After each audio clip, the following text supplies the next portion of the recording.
मुंबईला जायचं होतं, पण हा कार्यक्रम माझ्यासाठी महत्त्वाचा होता. ज्या बाप माणसानं समाज, सहकार, शिक्षण, वेगवेगळ्या संस्थांमध्ये काम केलं, अत्यंत प्रेरणादायी बाप, अत्यंत आदर्श व्यक्ती, सच्चा बाप माणूस कसा असावा, तर तो अण्णांसारखा असावा.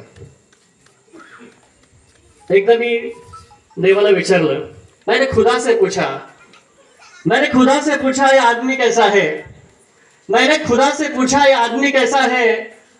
खुदा ने हंसकर जवाब दिया, संभल कर रहना, बिल्कुल मेरे जैसा है, बिल्कुल मेरे जैसा है. असा हा बाप माणूस, देव माणूस आहे, ज्यानं अत्यंत साधेपणानं जीवन जगणं पसंत केलं.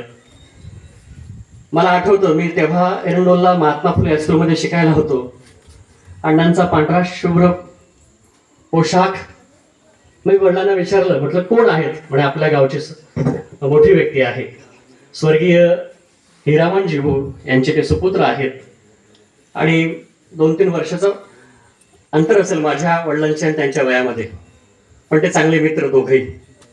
आणि तेव्हा मी अण्णांचा तिथपासून ते आजपर्यंत अण्णांच्या प्रवासाचा मागोवा घेत आलोय.